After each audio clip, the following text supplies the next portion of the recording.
Are you struggling to get your first management role? I'm going to share with you recommendations that will allow you to increase your chances of getting the job and to increase as well your chances to be successful in that role.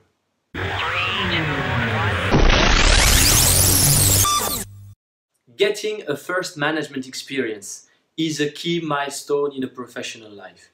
You don't need that. You can obviously have a great career without managing people, but for those of you who want to go towards people management, this is a major step. How do you get to maximize your chances of being selected in a management role for the first time? And then how do you make sure or you maximize your chances to be successful as a manager? You don't want to be the failure manager, obviously. So how do you do that? I'm going to share with you 5 major recommendations to allow you to develop into a good management role. First one is express your interest. As simple as that. There are many people who are simply shy. They mix humility with lack of ambition, or they just think that people can read their mind. So let me tell you, people don't read your mind. And there are people who are more expressive than others. So those who express the willingness to get a management role are at least considered as these people are interested. Now, is it enough? No, but it can be a first step. First, to be recognized as one person being interested. Second, because your management, your environment may say, okay, in this context, as this person is willing to take a management role, maybe we have short-term missions, short-term projects that will allow that person to develop some of the management skills so they can help you prepare for a management role because they know you are interested in that. Point number 1.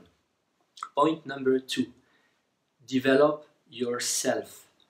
Being a good manager is first knowing yourself, knowing what your strengths are, what your improvement areas or weaknesses are.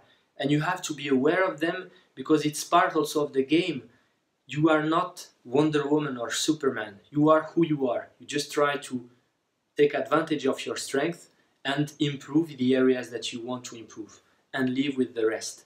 But being self-aware is a first step. How do you do that? Constant effort, of course, but also ask for feedback. In particular, if your management has not given you the opportunity yet to get a management role, and yet this is something you are interested in, the question could be, why didn't you select me if there was an opportunity before? Or what do you think I should develop to be successful in a management role? They are going to help you see potentially things that you have not seen yet and for which you could decide to work on. Making sure that you are as aware as possible of your areas of development is a great way to develop yourself. By the way, if you haven't seen it, I recommend you, and I'm going to share with you the link, the competence stages, the 4 stages of competence, because they will share with you several pieces of advice on the competence development matter.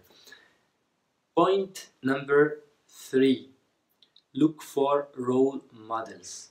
And role models can be within your environment, inside the company or the group, or anywhere in the world, today or even dead. That's the beauty. And we have in this area of available information thousands, if not millions, of content that you can take advantage of to really understand what makes a good manager, what makes a good leader.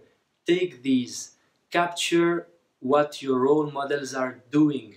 Try to deconstruct even sometimes. If you see a person and you say, wow, this person is inspiring. Why? Can you try and see inside this statement they are inspiring? What are the recipes or the elements that make them inspiring? Is it that they're telling stories? Is it the way they frame the context, whatever. So you see, the more you are going to investigate in your role models, the more you are going to capture things that can be actionable for you. It's difficult to be inspiring, but it's easier to start telling stories and so on. So you see, the more precise you are, the more you can take action on. Point number 3, finding role models. Point 4, get leadership experience. No matter whether you have or not a management role, you can take the lead of some of the things. For example, you can be the president of your tennis club or whatever sport or dance or whatever. You can as well inside your company, and by the way, it's better that it's visible by the company, you can take roles. For example, you create a club, the club of whatever, and now you are embarking people from different horizons, from different organizations possibly. You put them together and you lead that group to deliver something or to develop one another. Once you do this, you develop, without knowing it, some leadership skills that will be beneficial for you when you will be in a management role.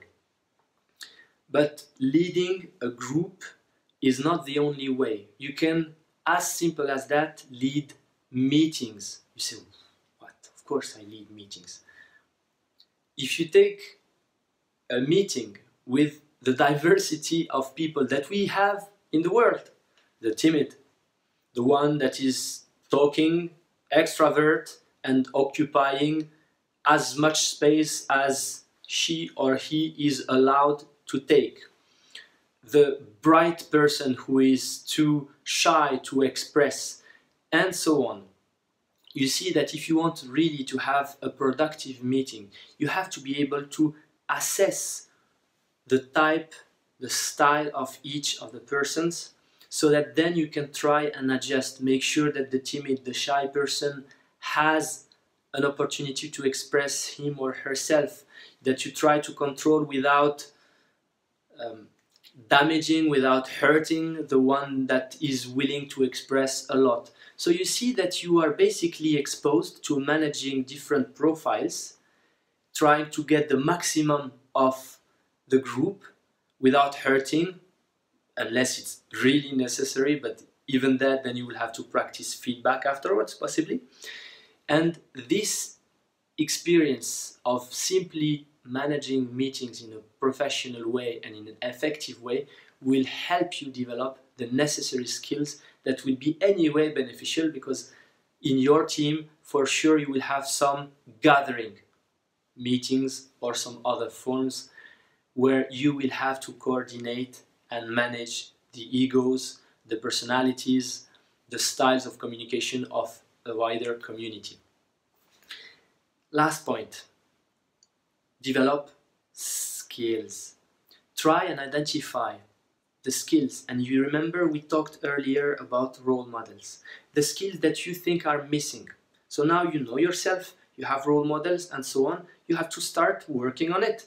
For example, if you think that you are not that experienced in coaching people, and by the way, coaching is different from mentoring. Coaching is basically asking questions and waiting for the coachee to find their own answer.